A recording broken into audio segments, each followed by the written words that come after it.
بسم اللہ الرحمن الرحیم۔ السلام علیکم۔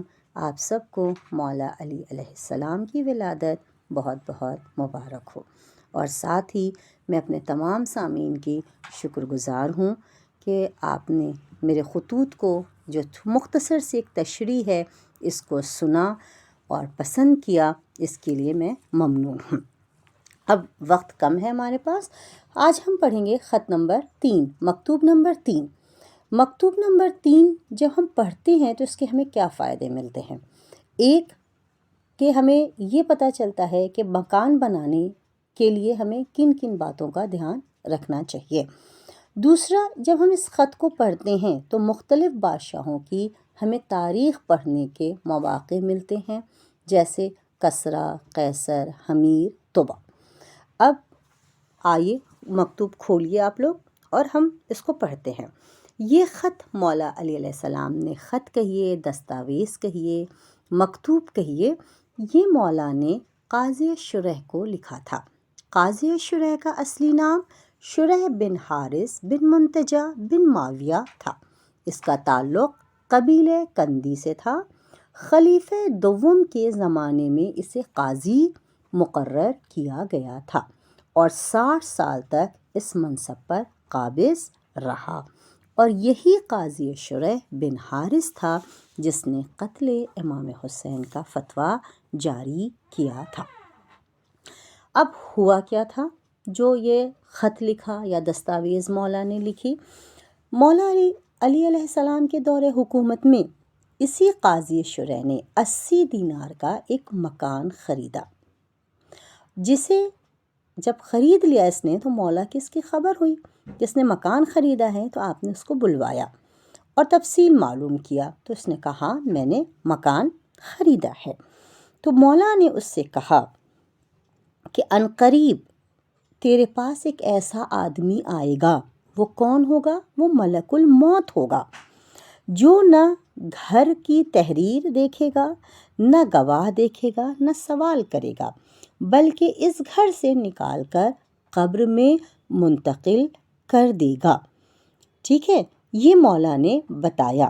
اور پھر مولا نے کہا کہ اگر مکان دوسرے کے مال یا غیر حلال رقم سے خریدا ہے تو دنیا اور آخرت میں نقصان ہے۔ پہلی چیز مولا نے یہ بتائی۔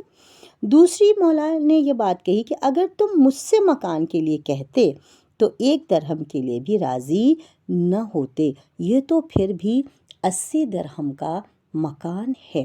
یعنی مکان کو بناتے وقت، خریدتے وقت، تعمیر کرتے وقت انسان کو بہت توجہ کرنی چاہیے۔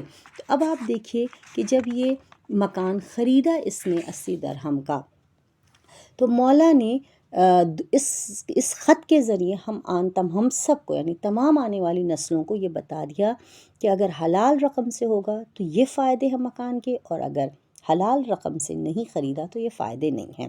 تو اب سنیے مولا نے کیا کہا کہ جب بھی کوئی انسان مکان بناتا ہے نا، اس کی 4 حدیں ہوتی ہیں، 4 حد ہوتی ہے، اور تو اگر غلط طریقے سے بنایا ہے، حلال رقم سے نہیں بنایا ہے، تو وہ کن کن پریشانیوں میں وہ مکان، وہ سرزمین انسان کے لیے مصیبت یا پریشانی کا سبب بنتی ہے۔ اب سنیے مولا کیا بتا رہے ہیں، کہہ رہے ہیں 1 آفت کا سبب بنتا ہے، یعنی اس کی جو ایک حد ہوتی ہے، ایک سائیڈ، ٹھیک ہے، مکان 4 سائیڈ پہ ہوتا ہے نا، جب تک 4 سائیڈ نہیں ہونی بنے تو ایک سائیڈ، یعنی ایک کیا ہے، آفات کا سبب بنتا ہے۔ 2 دوسری سائیڈ کیا ہوگی، مصائب سے دوچار ہوتا ہے۔ 3 ہلاک کرنے والی خواہشات سے گھر جاتا ہے، یعنی ایسی اس کے اندر آرزویں، خواہش، یہ ساری چیزیں پیدا ہو جاتی ہے جو ہلاکت کا سبب بنتی ہے۔ 4 ابلیس جو شیطان ہے، اس کی طرف انسان کی طبیعت، روح، یہ سب چیزیں مائل ہونے لگتی ہے، اور وہ شیطان کس طرف سے آتا ہے، اسی گھر کا دروازہ اس کی طرف ہوتا ہے، یعنی شیطان مین دروازے سے داخل ہوتا ہے، ابلیس داخل ہو جاتا ہے۔ اسی لیے آپ دیکھیے گا کہ بہت سارے لوگ یہ کہتے ہیں جب سے اس مکان میں آئے ہیں ہم پریشان ہیں، تو اس پہ غور کرنا پڑے گا کہ ایسا تو نہیں ہے کہ کسی کا مال، کسی یتیم کا، مسکین کا ہم نے مال حصہ نہیں دیا، حق نہیں دیا، یا خمس کی ادائیگی نہیں کی ہے، اس میں کوتاہی ہو گئی ہے، اس بنا پر ہمارے لیے پریشانی ہو رہی ہے۔ تو ایک چیز تو پتہ چل گئی ہمیں کہ ہمیں مکان بناتے وقت بہت متوجہ ہونا پڑے گا اپنے مال کے اوپر، ٹھیک ہے۔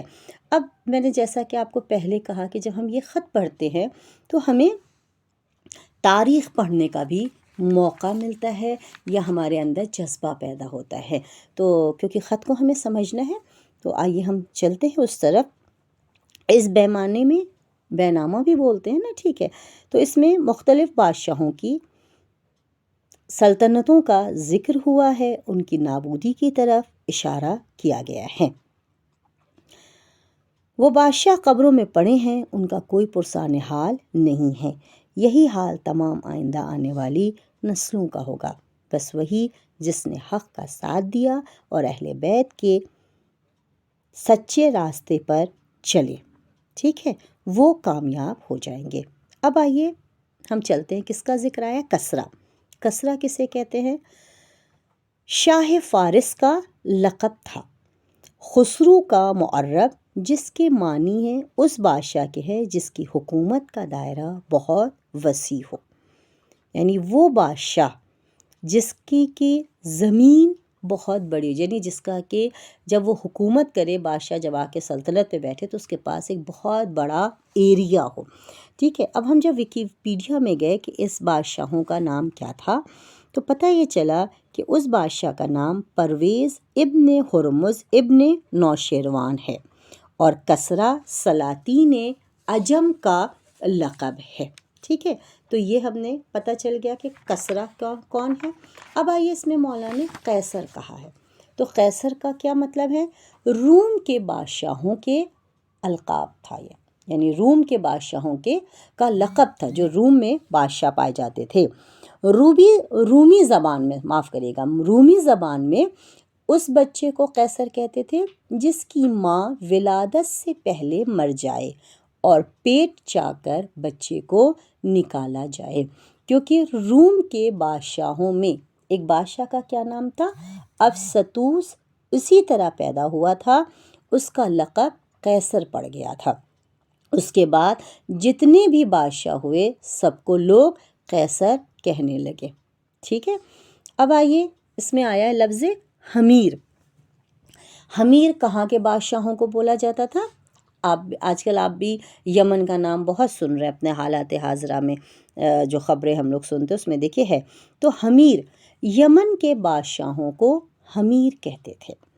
ان کی حکومت 2 حصوں پر مشتمل رہی ہے، جب ہم تاریخ پڑھیں گے تو 2 حصوں پر تھی، ٹھیک ہے۔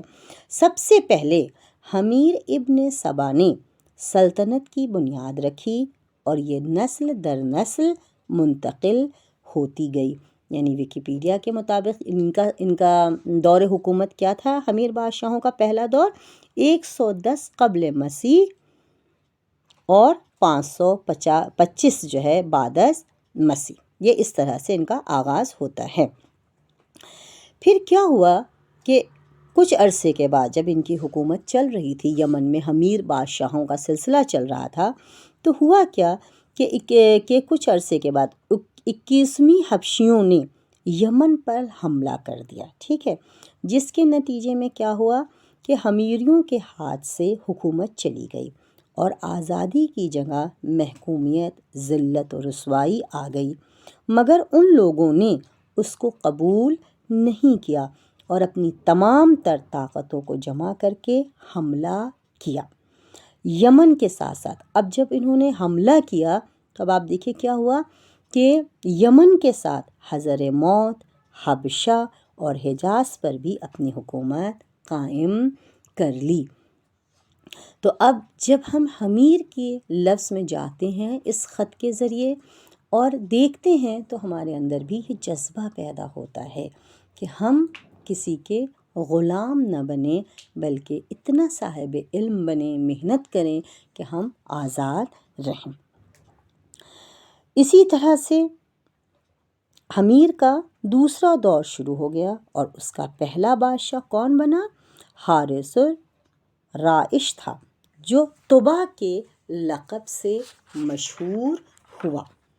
پھر بعد کے بادشاہوں کو اسی لقب طبا سے پکارا جانے لگا، جس کا ذکر مولا نے کیا ہے، طبا و حمیر کر کے خط میں آیا ہے۔ اب طبا کے مطلب کیا ہیں؟ سامی زبان میں مطبوع سردار کے ہیں، حبشی زبان میں صاحب تسلط و اقتدار کے ہیں۔ یہ کس نے لکھا؟ مفتی جعفر صاحب نے لکھا۔ ٹھیک ہے، اب اس خط کو جب ہم پڑھتے ہیں تو مولا نے آخر کے 2-3 لائنوں میں قیامت کے منظر کو پیش کیا ہے۔ کیا کہا؟ ان سب کو قیامت کے حساب و کتاب میں حاضر کر دیا جائے گا، اس وقت حق و باطل کا فیصلہ ہوگا، باطل یقیناً خسارے میں ہوگا۔ تو بات واضح ہو گئی، اور انشاءاللہ اس خط کا پس منظر بھی آپ کو پسند آیا ہوگا، اور آپ لوگ اس خط کو اب پڑھیے، کیونکہ ہمارا مقصد ہے اختصار سے بیان کرنا، اس لیے ہم نے اس خط کو بس یہیں پر ختم کر دیا ہے۔ والسلام ورحمۃ اللہ وبرکاتہ۔ اور ہماری ایک بہن ہیں، انہوں نے اپنے وائس میں ہمیں اپنے جذبات کو پیش کیا ہے کہ ان کو ان 2 خطوں سے کیا سمجھ میں آیا تھا، وہ آپ لوگ سنیے۔ التماس سے دعا۔ خدا حافظ۔ السلام علیکم۔ بہت شکریہ باجی، یہ آپ کی جو مولا کے خطوط اور خطوط کا ایکسپلینیشن اتنے بہترین انداز میں، جس کی خاص بات یہ ہے کہ مولا نے خط کسے لکھا ان کو بھی آپ ایکسپلین کرتی ہیں، ان کے بارے میں بھی بتاتی ہیں، اور خط کیوں لکھا گیا، خط کے لکھنے کا آبجیکٹو کیا تھا، آپ اس کو بھی بہت اچھے سے ایکسپلین کرتی ہیں۔ تو یہ دونوں باتیں، یہ جو پس منظر ہے، اور اس پس منظر میں چاہے وہ تاریخی ہو یا وہ سماجی ہو یا وہ سیاسی ہو، اس کے یہ تمام اینگلز جب آپ بتاتی ہیں تو وہ بہت کلیئرٹی آ جاتی ہے، بالکل جسے کہیں کہ بہت اچھے سے سننے والا سمجھ سکتا ہے۔ اور جو آبویس سی بات ہے کہ ایک عام انسان جس کو دین کی اتنی اچھی سمجھ نہیں ہے، یا جس نے اسلامی تاریخ کو اتنے ڈیٹیل میں نہیں پڑھا، کیونکہ عموماً ہم مجلسوں میں یا ایسے لیکچرز سن لیتے ہیں تو تھوڑا بہت پتہ چل جاتا ہے، یا تھوڑا بہت اگر خود پڑھ رہے ہیں تو ہمیں پھر صرف خط سمجھ میں آئے گا، ہمارے سامنے ہوگا، اور ظاہر سی بات ہے جب وہ مولا کا لکھا ہوا خط ہے تو وہ اتنی آسانی سے ہر کسی کو سمجھ میں بھی نہیں آنے والا۔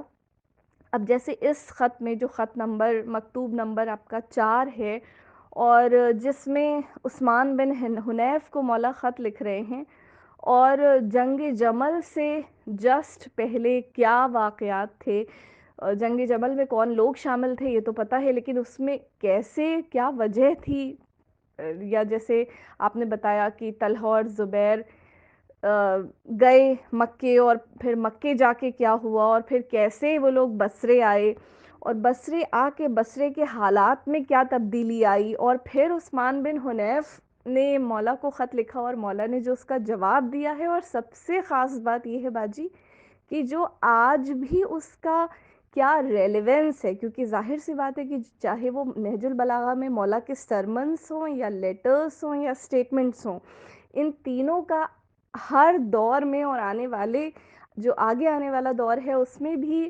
اس کا اپنا ایک ریلیونس ہے، اس کی اپنی ایک اہمیت ہے۔ تو آج کے دور میں جیسے جو آپ نے پچھلا بتایا تھا کہ جنگ کے قوانین مولا نے سمجھائے ہیں، اسی طرح سے یہاں پہ بھی کہ کوئی ادارہ اگر آپ قائم کریں یا لوگوں کو جب اپنے ساتھ جمع کریں تو وہ کون سے لوگ ہوں، وہ اطاعت گزار ہوں، وہ مضبوط ارادے والے لوگ ہوں، تو وہ جو لوگوں کی پہچان ہے، اور کون سے لوگ ہوں گے جو جن کی وجہ سے بنیاد مضبوط ہوگی، یا وہ کون سے لوگ ہوں گے کہ جن کی وجہ سے بنیاد کمزور ہو جائے گی، جیسے آپ نے بلڈنگ کا اگزامپل دیا بہت اچھا۔